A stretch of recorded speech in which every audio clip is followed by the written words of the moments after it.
Hey, and a very warm welcome to the Into the LightWeb podcast with me, your hostess, Joanna Hunter, metaphysical teacher, spiritual life and business coach, published author, and the high priestess of the LightWeb, a spiritual technology that will change your life. This is the place to be to talk everything under the LightWeb, from consciousness, relationships, to money, to spiritual business, and everything in between.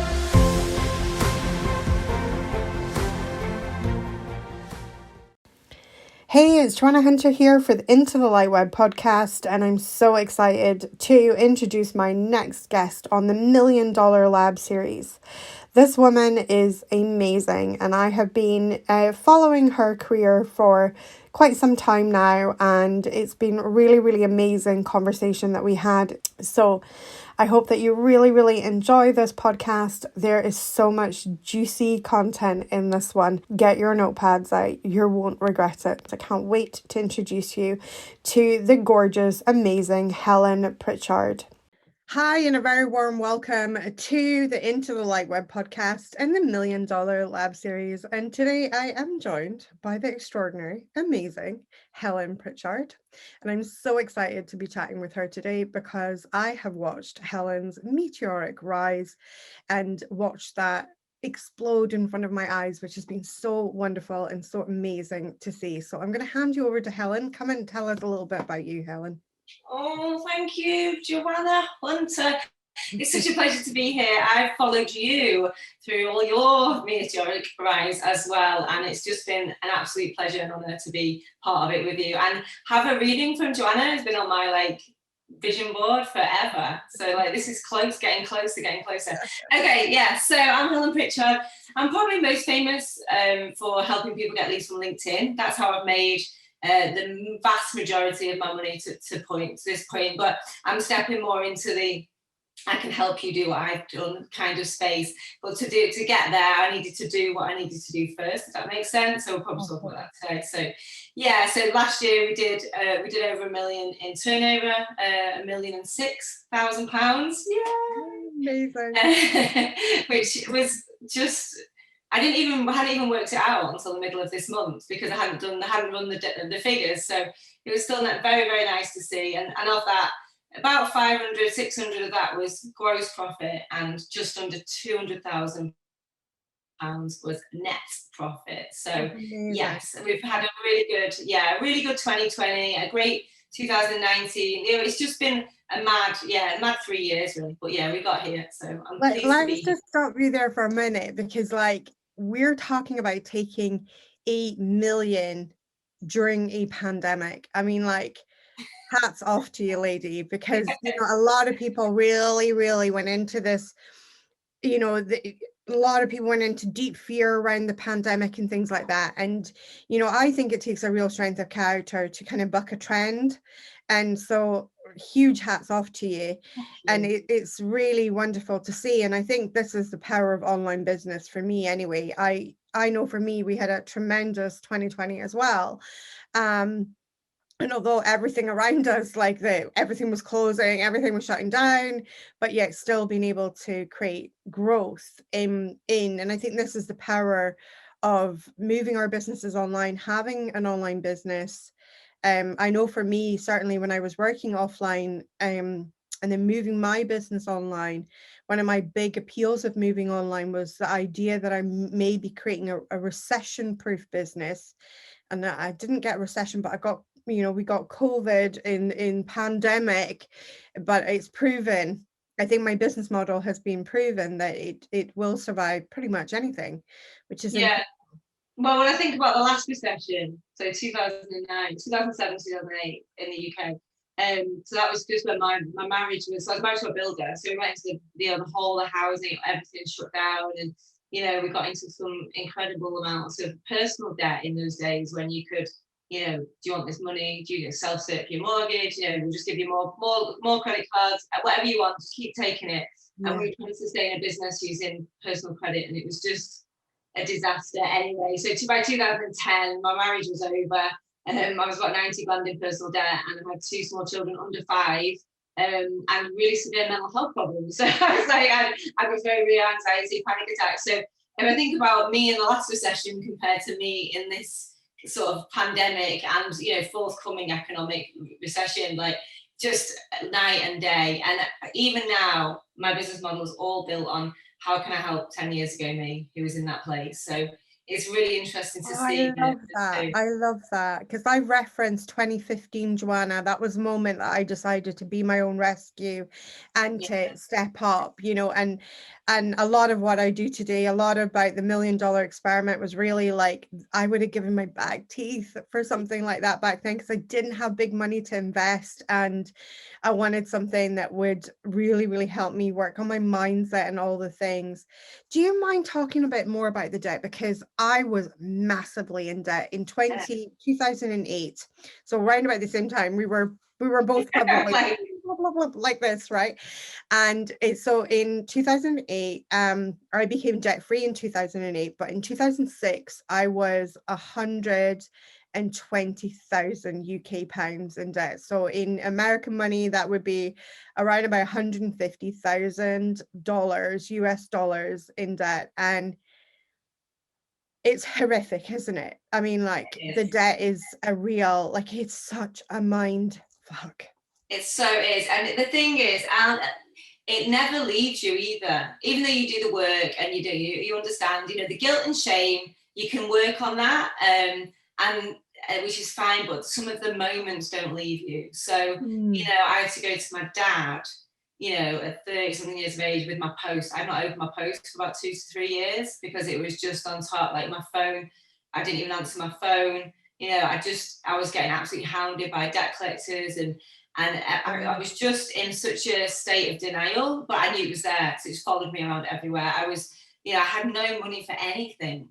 We were the same. And it was that feeling of like, you couldn't answer your phone. Every time a phone rang, I felt afraid. I felt really, really afraid. That, you know, the mail, you didn't like, I mean, it was like walking death row to walk and just pick up your post off the doormat, you know, delivered to your home, and you're like doing the death row walk to get there to get the mail and things. And I really love that we can discuss this because I know that so many people have been in debt, and obviously we've come out of it and come out the other side, and we're now got thriving businesses, which is amazing. But I really want to demonstrate to people that, you know, your debt does not define who you are. It does not. It does not. It is literally numbers on a spreadsheet. It is just numbers. And it is both ways. Like your wealth doesn't define you either. So it's kind of, I've been at both ends of the spectrum. I know which one I prefer, but it makes me very, very, very aware. So one of the things that you'll see if you do follow me, or you come into any of my free, you know, my free challenges, my free groups, or you just follow me on socials, like I will never try and overcome a price objection. If someone says to me, yeah, I can't afford it, I say, great, cool. Do not take another step until you've got all the free stuff and all the free content. Go and do some of it. You've got enough to go and make some money, and then just come back when you're ready. And it's a really important value for me in my business because 10 years ago, I did not have the money to invest. Yes, I agree with that fully. I'm like, buy it, don't buy it, fill your boots, don't fill your boots. It's okay. Like your life is going to be fine with me or without me, you know? Yeah. And I think it's so important because the pressure, and the last thing you need is if you're in debt is like major pressure to buy.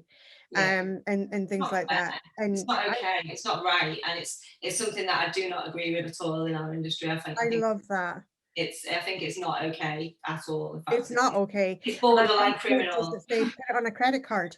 Yeah, it's just gross. It's gross. So I don't like it. But I mean, I focus on what I do, not what I don't do. But I had an amazing realization.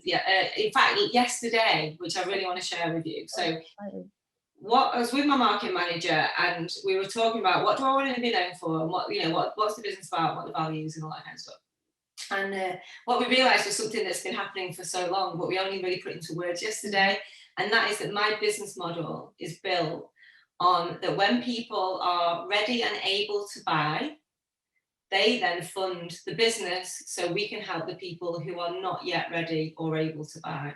And it just gives me the goosebumps because that's the model. The reason why we can help so many people for free, it's because of the people who do step up and are ready to invest, and they are helping 2-3 years ago them. So Yeah. we've got some really exciting things coming about. We're going to have a fund where people can donate pledge their time and expertise at checkout. We say thank you so much. Would you like to invest your time, expertise into the fund so we can help people who are coming up behind you. They can invest cash if they want as well. And I thought, oh, of course, that's what we do. That's what the whole business model is on. And when it just took going back to the pandemic, when everyone else seemed to go small, I was like, oh, this is our moment, right? I have to step up here and really give people something to focus on. So I think we ran 3 challenges back to back, and they cost us a lot of money. So to run to my challenges, normally get between 2,000 and 3,000 in them, and they cost us, 10,000-20,000 pounds to put on, when we work through the ads and the time and the people and the ambassadors and the support, which is fine because we know that we make 200 to 250,000 pounds from the people who do that. So it's not that I go into debt for them or it's a cost to the business, but we invest that time, but we know that 95% of people aren't going to buy. So it allows us to really relax into something like the challenge, where it's not about conversions, it's about engagement, and it means that we can help so many more people for free. And in the challenge, and in the lockdown, the first lockdown, people just loved it because I was doing a live with wine every night and having these big live streams where people knew that was coming at tea time, and in the morning they'd get their email from us or the bot from us, and it just gave people some routine and something to focus on in a time where we had no routine and everything felt very, very scary. So I think when things around you start to fall apart, you have got to you've got a responsibility as a leader of a community to step up and step into that. And well, we've had all kinds of things happen last year, haven't we? I mean, we had loads. we had the Black Lives Matter thing, which I saw some incredible things, just people falling apart and just going attacking each other. It was really, I found that really difficult to get through, just on so many levels. And in the UK we had Brexit and all that, so it's just been the Brexit. And I think the Black Lives Matters movement was such an important movement. It was such a long overdue conversation to happen, and yet it really highlighted for me, I think it was the first moment that I really, really, really started to see the white privilege. Like I really started to see it for what it was, and it made me really look at myself and my business and how we do things, and to make sure that that I've always thought that I was always trying to be inclusive, but I really stepped up my game there as well. And I think it's a really important issue, and it was excruciating, and I can't imagine what it would have been like for a person of color to go through it as well. It was really just difficult, that against the backdrop of a pandemic, and just because we live our lives, well, I live my life online, I'm on there, I can't not be on there, please don't step away, turning the phone off. I'm like, these are thousands and thousands of people that I know or in my world, and it was kind of like trying to hold space for all that was just, it's just been challenging the whole way through. Last year was quite difficult for me personally as well. So both my daughters struggled with their mental health. One of them attempted suicide and one ideated suicide. So we had a really, really lot of challenging personal stuff as well, of like, all around my mindset of like, see, you can have money, but something else has to fall apart for it. To me, loads of work around that. And and I also fell in love. I met the man in my dreams. That happened in the summer. So it's just been kind of like, last year was intense, I think is the word for last year. On. Yes, it was. I think many people experienced it in a very, very full-on sense. I love how openly you talk about mental health issues, because I think there's this whole idea that in order to be successful in life, you really, really have to get your shit together and you have to be like super perfect. And the truth is far from it. And I love that you're very open about your own mental health problems, and now obviously your daughters as well. But I think it's such an important task, because I myself, after I had my first children, which are now 24 and 23, I suffered from depression for many months, and it was a really deep, dark hole to get myself out of, and you know, and it required a lot of work to get myself to a place where I felt good again. And I think this is really important in entrepreneurship, is that I mean, we're very aligned in the way that we run our businesses, because we, from obviously from where we've come from our drowning in the debt to, you know, the success stories. But I think what is really important is that entrepreneurship with transparency is a really high value that I have. I like to be transparent and say, well, here's how it is. And I might not show it all in the kind of outer communities that I have, but certainly inside my programs, I'm like, I do not leave any stone unturned. I tell them the real deal, so that they know that when they come up against those issues or problems, they're not alone. Yeah, so important. I mean, there's a couple of points on that. So, number one, around being open and honest about mental health, I think it's just such an important conversation. I'm very proud of the way that just generally it's much more acceptable. So, I was hospitalised when I was 16, going on 17, like in the private hospital, and I just remember my mum just being like, I could tell she was like, I just don't want anyone to find out. Yeah, I could tell that it made her feel, because of the stigma around it. And this is obviously Right. many, Yeah. many years ago, whereas now, you know, it just seemed like it's just so much easier for me to talk about, because I know it's not going to have the reaction. Or, do you know what I mean? It'll have a positive reaction. And my children are very open and honest. They talk about it. And Megan, particularly my youngest, she's really engaged with all the, you know, the services, CAMS and all that. But in terms of having money makes these things easier. Doesn't stop them happening. But No. trust me, if this had happened to me, you know, back in the day, I would have been at the mercy of just so many things that would have made it so much worse. If I'd had a job I had to go to, if I didn't have any money. So now, you know, entrepreneurship's allowed me to actually be with my children when they've been in crisis. I was able to take them out of school. I was able to put private tutoring in. I was able to like use our private health insurance. I was able to get private counsellors in for them, you know, and that, you know, they're able to have laptops to do all this on. And I understand the privilege of that. Like if this happened to another family who didn't have these resources, it just would have been still horrendous. It's still not something I would want to go through again. Although, you know, when I look at the gratitude for it, it's brought us massively closer together as a family, like the three girls. I mean, I've got a partner as well, which isn't like us. Much closer together. So it's been a good thing. But if you'd have not had that, if I'd not had that ability to be at home, to work my business around it, you know, to just be able to finance the things that they needed to get the help as quick as possible, like I just think it would have been a lot harder. And you know, I think it's Absolutely. hard It's anyway. times like that where my gratitude goes through the roof for what I've created in my life and in my family, and how my family benefits. It's times when the chips are down that I've been able to, I mean, nothing like, I was able to take my daughter and my son down last year and give them like proper, like really proper uni send-offs. Yeah. And I remember back in 2015, this was my fear, knowing that my children were coming up to college and university age. Thank God we live in Scotland, because they do free education here right through into university. So super lucky. But I knew that, you know, maybe they would want, and I wanted them to have that option. I didn't want to be the mom that said, no, we can't afford for you to go there. And, you know, and but I had this dream that I could send them off and do it, you know, and do properly, you know, like take them shopping for their first lot of food for their new digs, and, you know, get them some bits and pieces for their digs and stuff.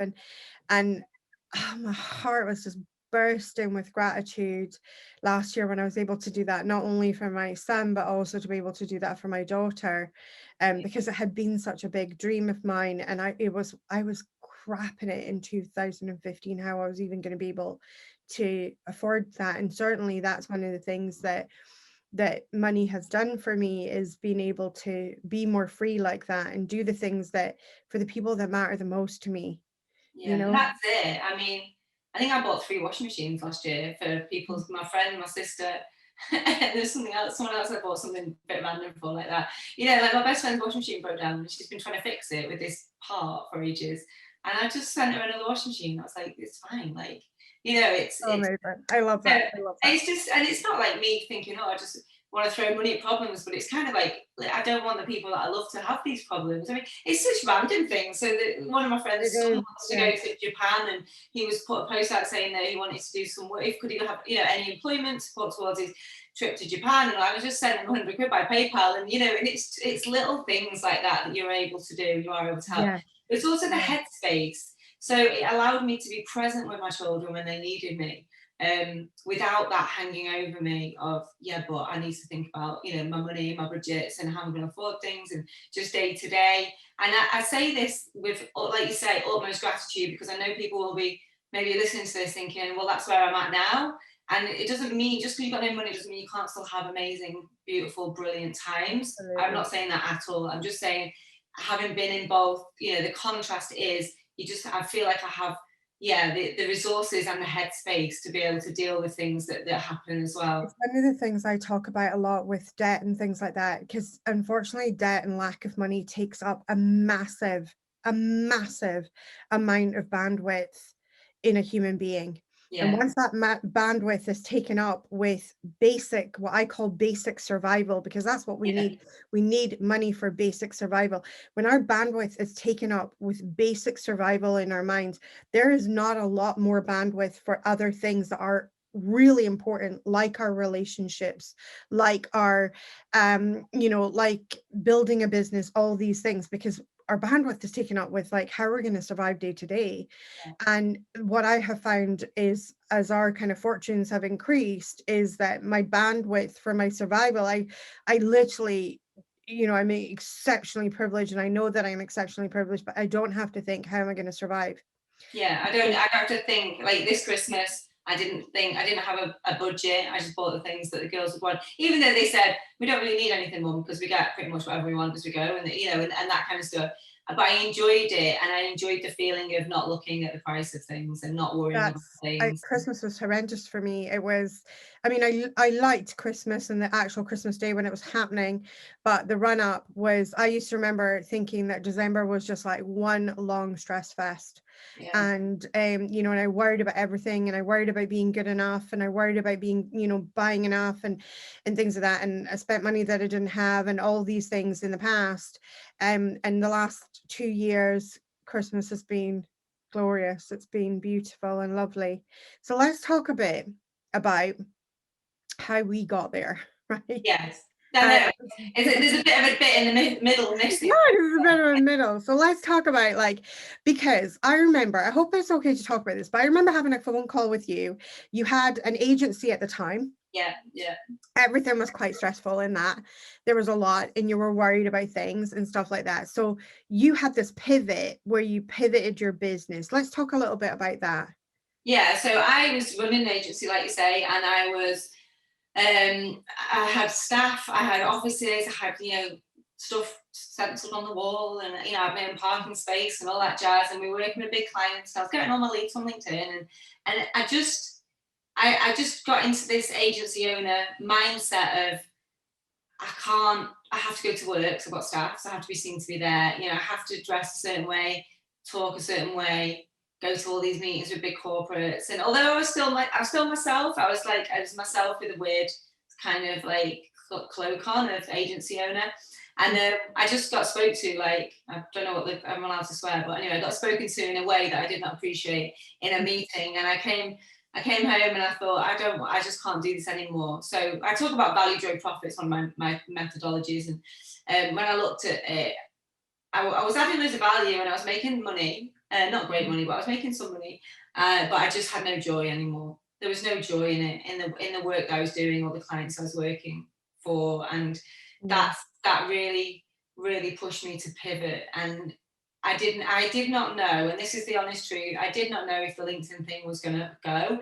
I just knew I didn't want to do that anymore. And I just wanted to go to work with people who appreciated me and help them just get started on something. And that's really how I started. I didn't set out to become a 7-figure business owner, which just still sounds stupid. I don't know, it's just a language that we use. But anyway, so I didn't set out for that. I set out to actually, you know, get some money in a way that meant that I was adding loads of value, making money and having lots of joy. And for me, helping people simply in that way of, so that's how I started. I was like, I charge £99 for an hour, get on a call, I'll show you how to get these on LinkedIn.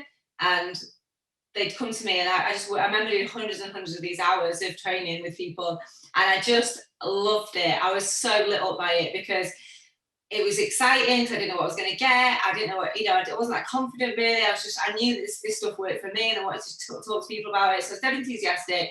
And every time I think, is it going to work for this person? And then, the results started coming in, and people kind of going, oh my goodness, it's really working. And I'm getting leads on LinkedIn. I wasn't before. And thank you so much. And my PayPal was just ping, ping, pinging. I was working, I was maybe doing 3 to 5 calls a day. I was making great money, as I was starting out. I was thinking, oh my goodness, this is just perfect. And then, I had a tax bill to pay, and I was like, oh my goodness, I'm going to pay it. So I just thought I'd do a group program, sold it 8 spaces to 8 spaces on it. I hadn't even written it or made it up, for 300 quid each.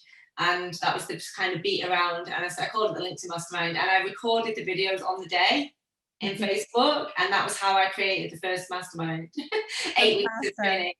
And those videos stayed in the mastermind as it grew. We only refilmed it like last year, I think, or the beginning of last year. So those actual videos of me literally making it up every morning, and those 8 people still in my world now. I think 5 of them at least are ambassadors and are still very much, in my world and in the team. So and then that grew, and I did hundreds and hundreds of guest experts. That was kind of my main strategy. Was I just want to be a little fish in loads of little ponds. I want loads of people to know me. I know I've got good quality content. So, and I think it was just luck, judgment, and graft. Really, it was a niche that nobody was really going for. Nobody was. I never saw anybody. You were the first person, and I was kind of like, LinkedIn.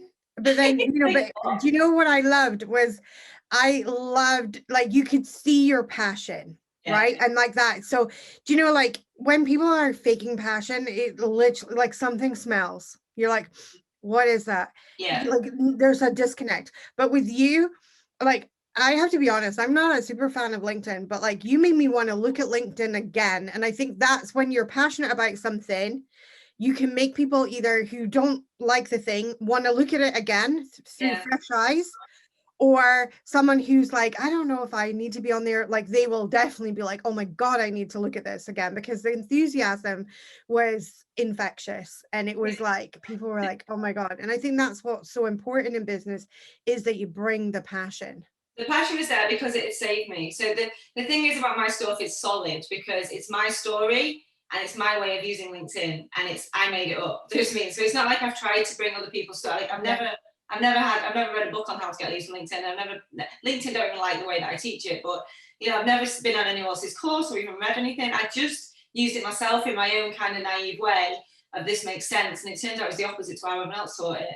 I didn't even know that then, obviously, but it worked for me. It saved me. It got me out of the hole. It got me out of that place where I need to go and earn some money, and it delivered me. So think about 10 years ago, me, I've got no money.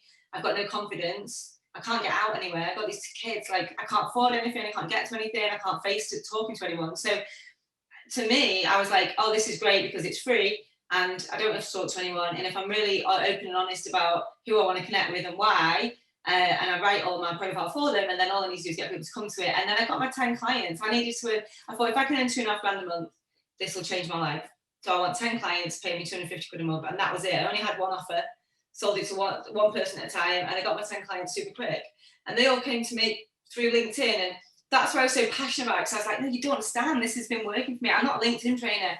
I'm trying to teach you this because it's worked for me. But when I transitioned from doing it for myself and running an agency off the back of it, I didn't know whether it would work for everyone else. I didn't know whether it was a kind of fluke for me. So when I started doing those one-to-ones and people started getting the results, then I thought, oh, I'm onto something here. This could be, because you were the magic sauce. Yeah, I thought this could be huge.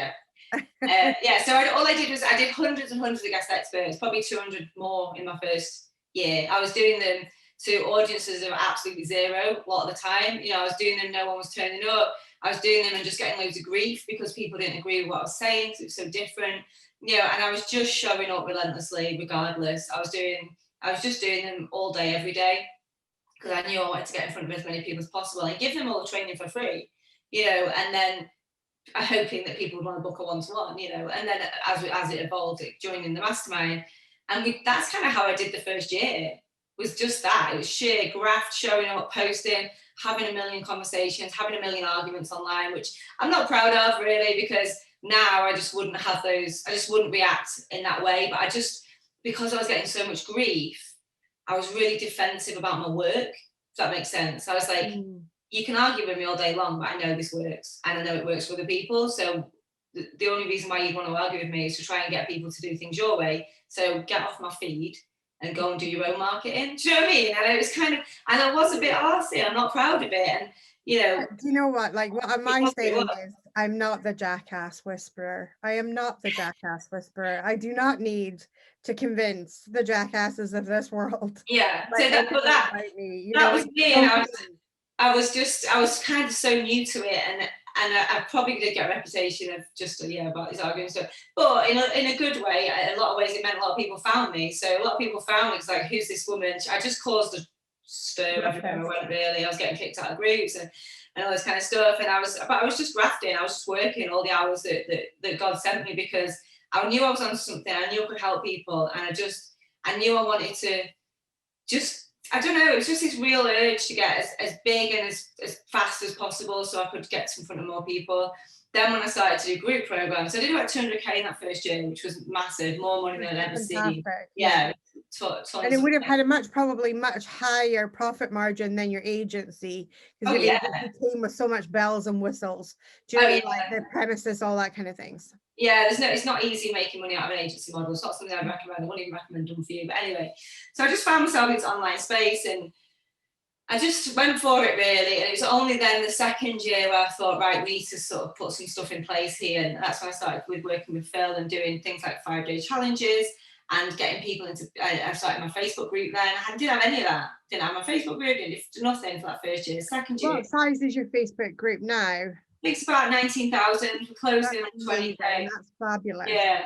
And I just wanted to ask you that because, you know, that gives people a little idea of how rapidly you can grow. Okay. I mean, my Facebook community has been going for about 6 years, but we're only at like 2,300, but it's still a beautiful sized community. And, you know, it shows you how rapidly you can grow a big Facebook group.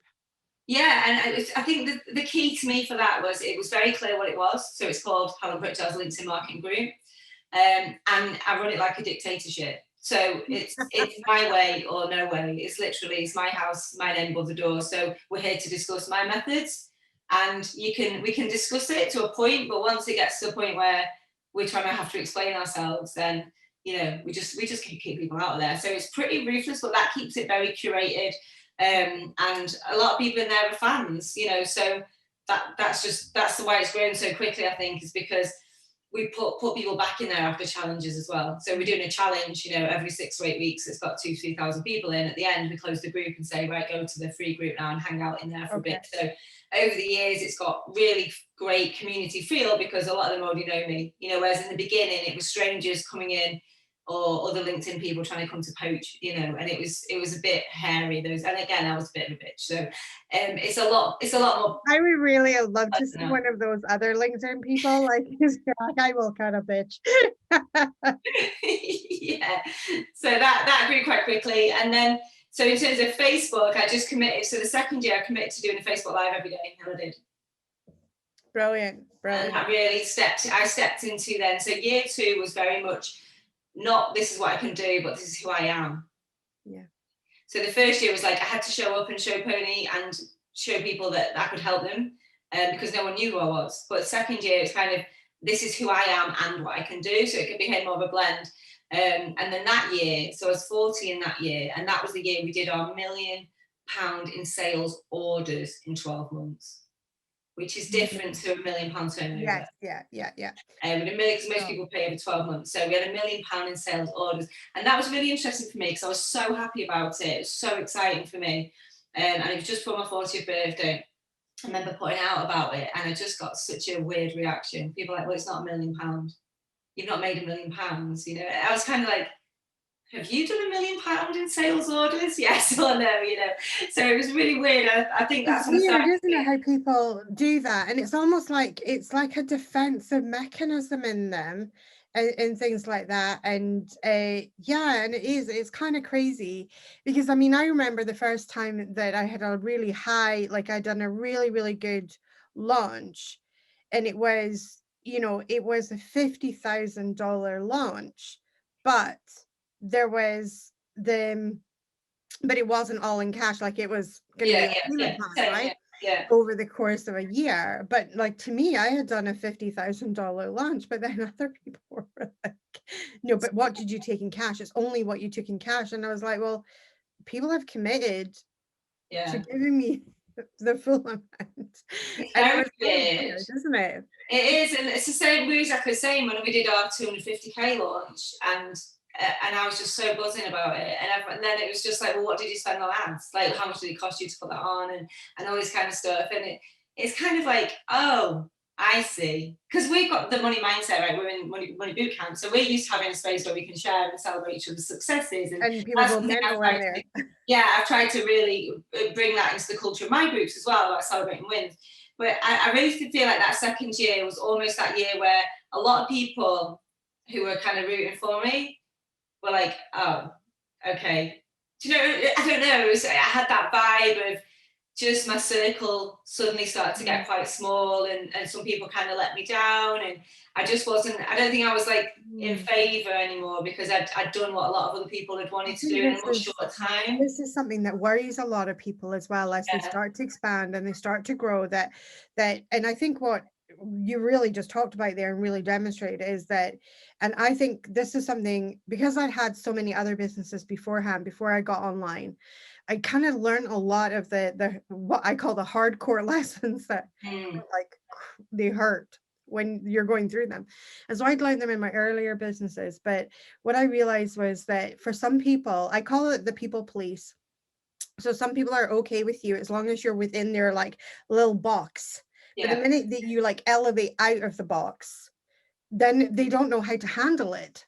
Yeah. You know, and then they try and police you back into the box, right? Because like if you earn 100 grand, it's okay. But when you say you have a 250 launch, then they try to diminish the launch to get you back in the 100k box, and you're like, no, I'm actually out of that box now.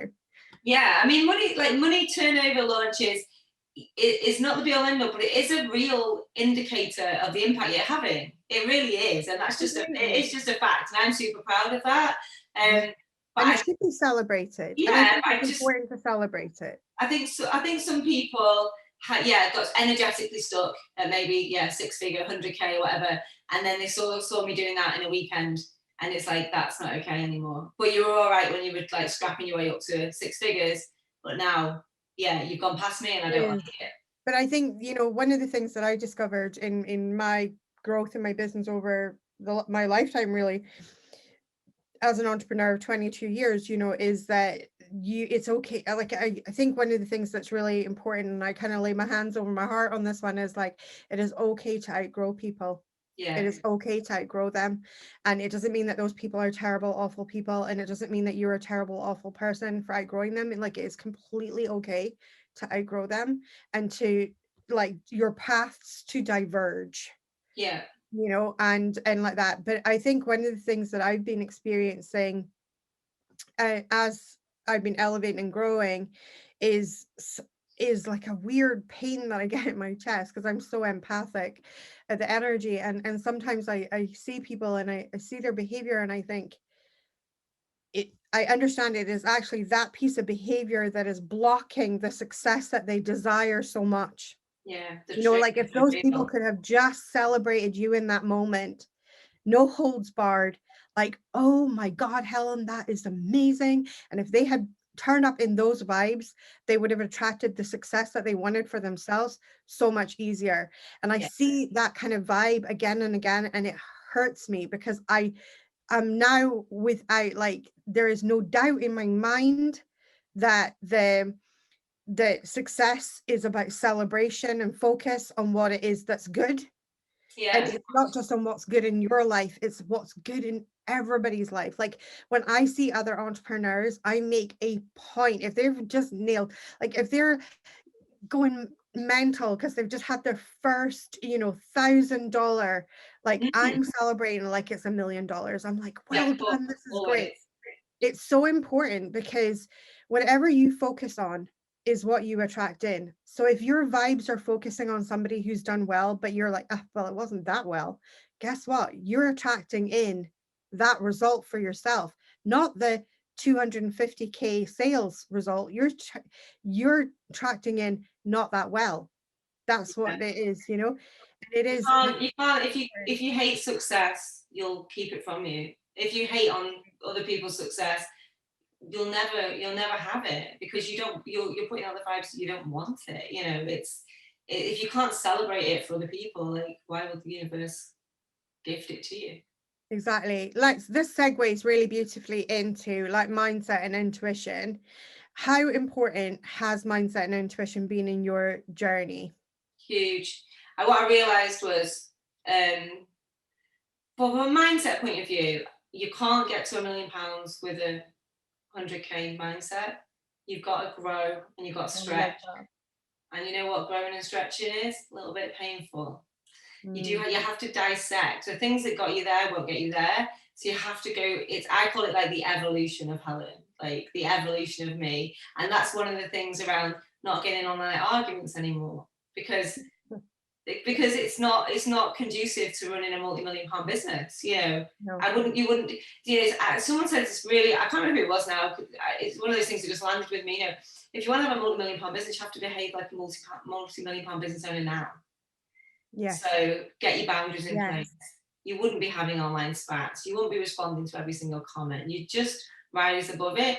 And I really took that on board. And certainly this last year, I've softened so much. I've become much less defensive, much more empathetic, much more just caring about the collective, rather than I need to do this for me and my children. I've Yeah. got to that point of safety where my oxygen mask is now on, and I can look and I can help, and I can do bigger and better and more impactful things. Mm, So from a mindset point of view, it's kind of like, what do I need to do to get to this thing? So a good little story on that. So yes. it's a bit of a mix of mindset and strategy, but I'm redoing Money Bootcamp actually this week, and I was looking at the tracking. I was thinking, I don't do tracking anymore, because I have a team. I've got a bookkeeper, I've got an FD, I've got an accountant. So they just tell me things like profit and loss, and we look through spreadsheets and cash flow forecasting.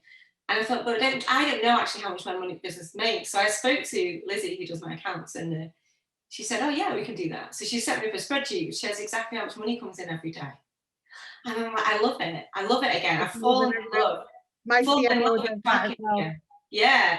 So now I'm like, well, if we can get to 20 grand days, then this is going to be X amount of millions. If we can get to, 5 grand days consistently, it's going to mean this. So it's going back to the basics, but then quantum leaping your mindset at the same time. Like, you know what you need to do to get to the next level, but you've got to do things slightly bigger, and you're just a bit a different person than you were when you were at the other levels of income, and it's an energetic thing. And I think, just and all the good things of going back to the basics, watching your language, talking in a positive way, getting everyone on board when you're leading a team, making sure everyone's got their mindset set up, because it's not just you now that has to get to that next level. And on the team, I've noticed as well, as you go through these sort of stretch evolutions, the team that got you there won't get you there. So you have to go through some painful things with your team as well.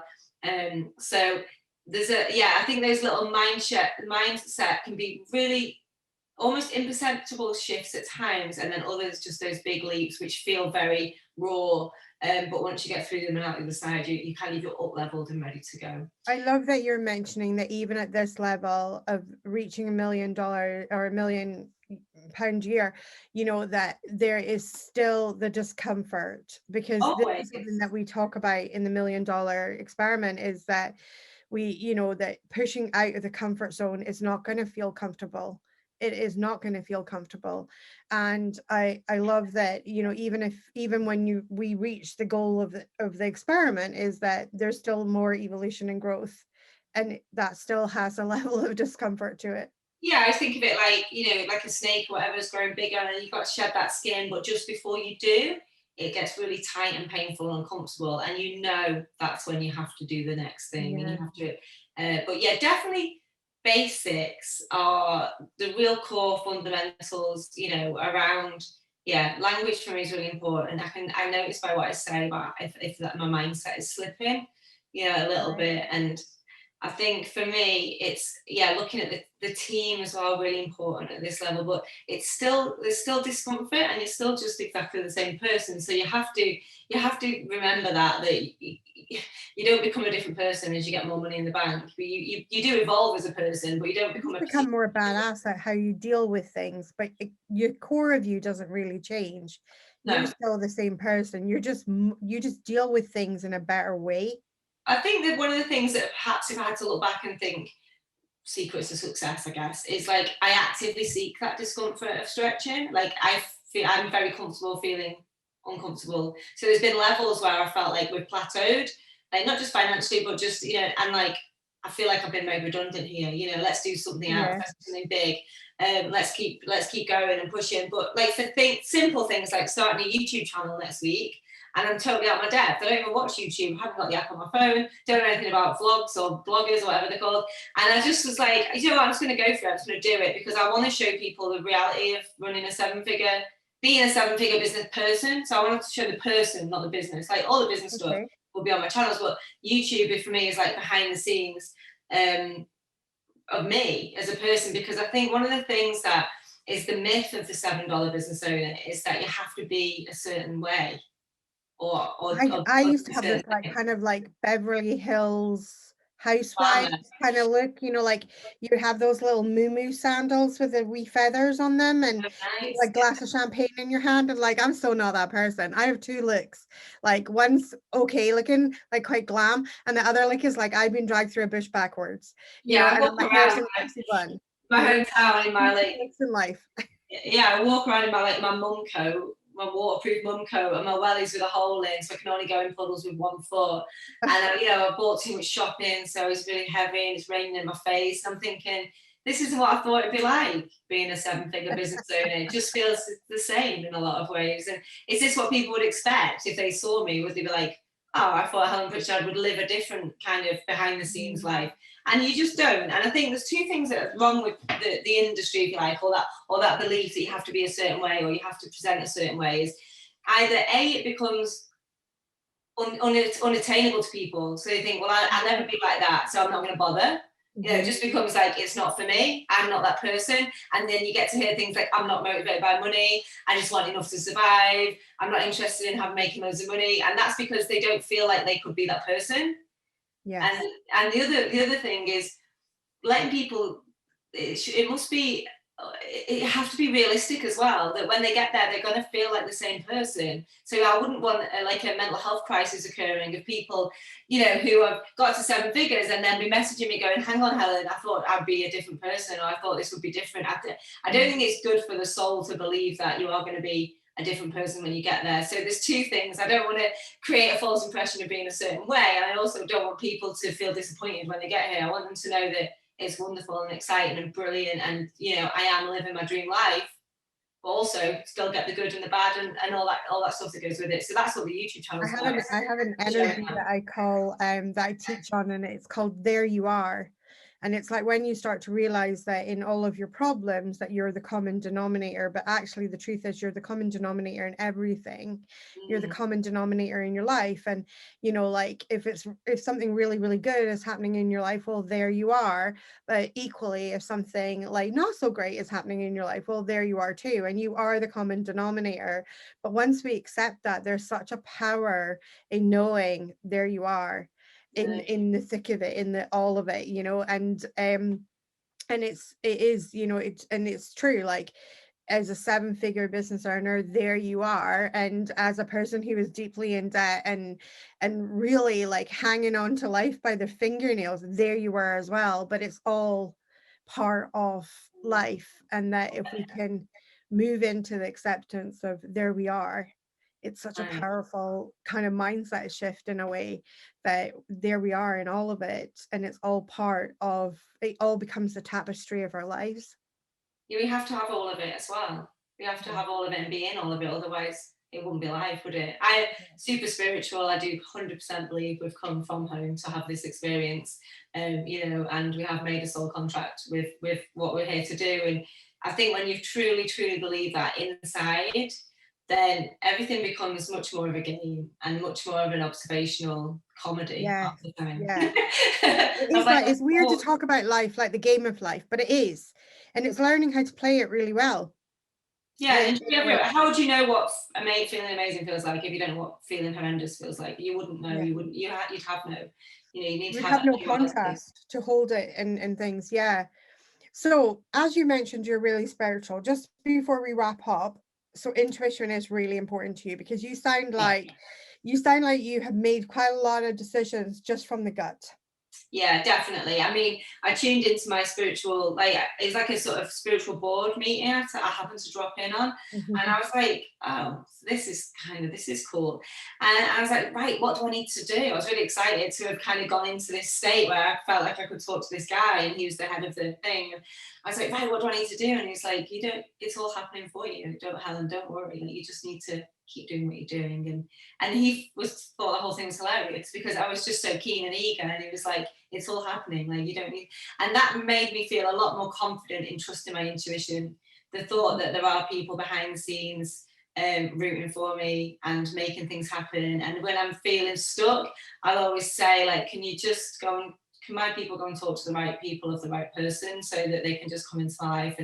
And that's always, it's always down to people, places and circumstances that have helped me make those decisions. So yeah, I think it definitely does help to have spiritual practice and to have a belief in that something else is something, someone, somewhere is kind of pulling a lot of the strings. I know you have to make the decisions, but I just think, yeah, and anything that goes wrong, I just think, well, that was obviously a lesson, and we'll just have to learn from that and move on. And I think, and also on a practical level, just being prepared to fail. You know, I've launched as many things that haven't sold as I have that have sold, and just yeah, remaining sort of emotionally detached from it as best you can, because a lot of it's happening for you and with you rather than you having complete control. And for me, that felt like I was a relief. You know, I felt like that was a great comforting feeling that it wasn't all on me, and I wasn't responsible deep down for every single little decision that I had to make.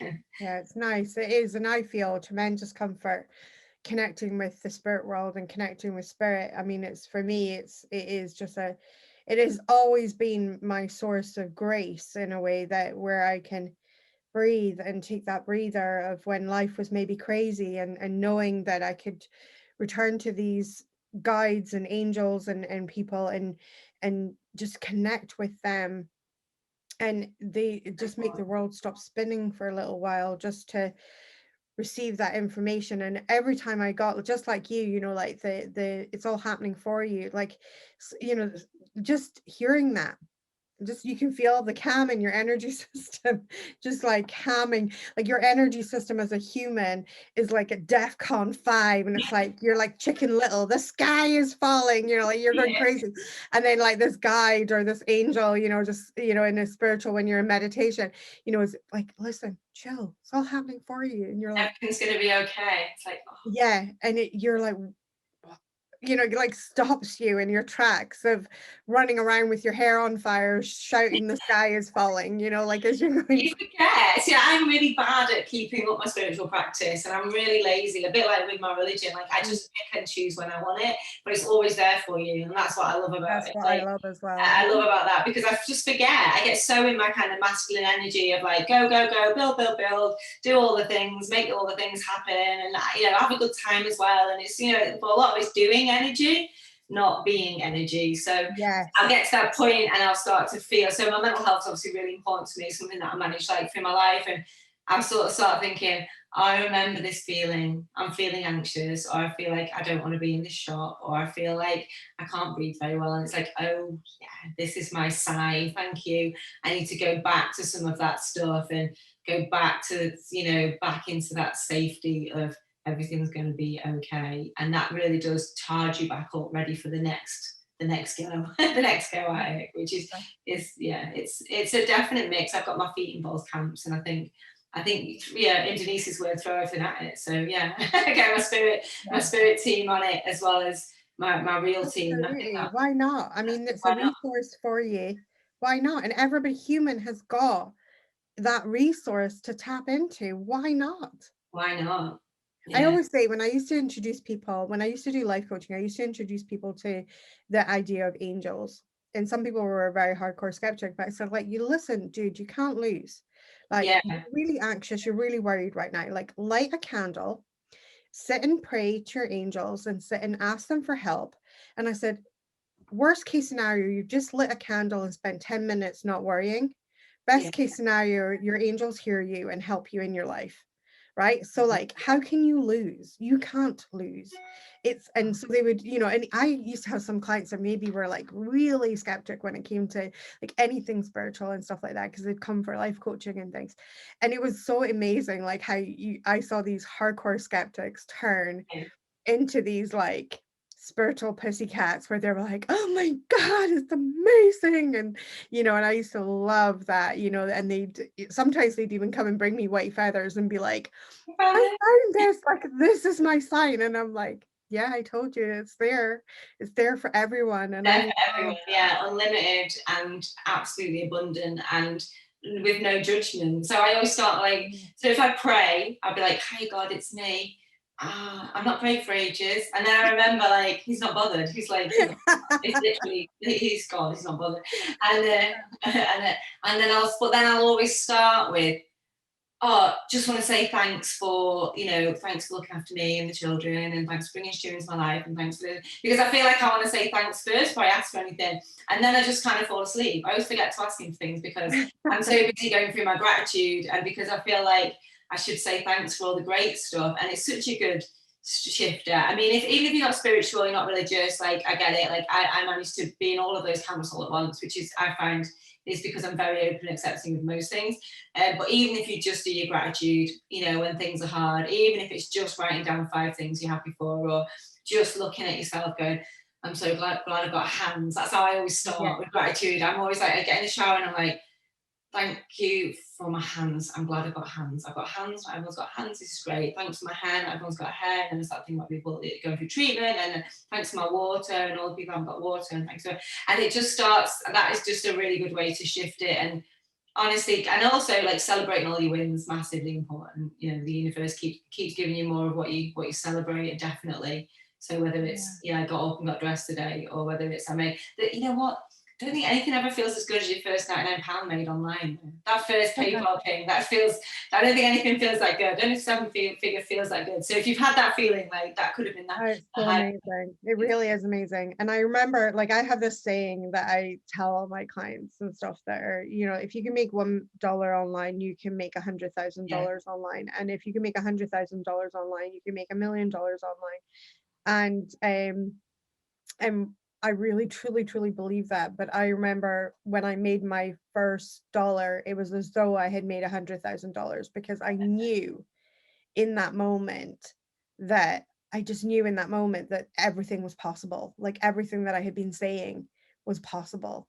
And it was such a win. And it was £9.99. And I was like, doesn't matter, it counts. It's the first one, honestly, because, like I say, opens up that possibility. I think seeing what's possible, and that's one of the reasons I'm so open and honest about all of my things, about my money, about how I've done it, about like my strategies, my team, my systems, like my mental health, my children.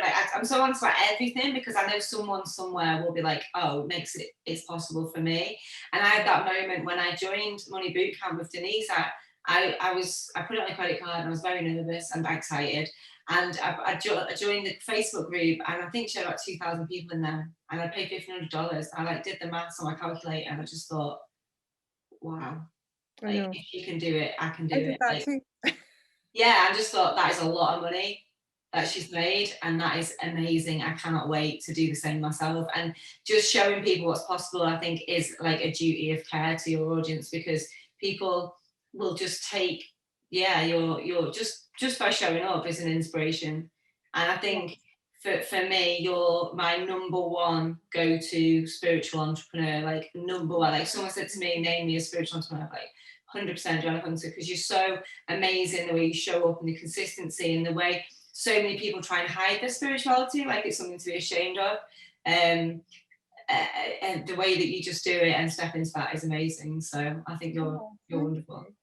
Well, you are definitely the queen of LinkedIn. I mean, that's not even another person on my radar for that.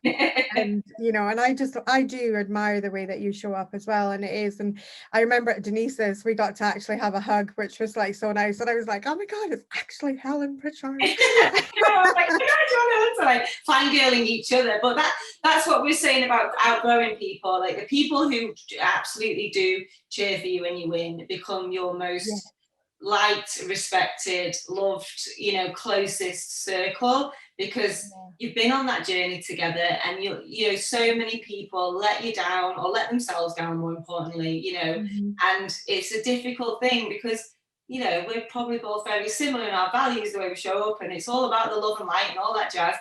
But at the same time, not everyone's like that. Not everyone's got their own stuff going on, and it's very disappointing because I'm super trusting and I just think everyone's lovely and amazing.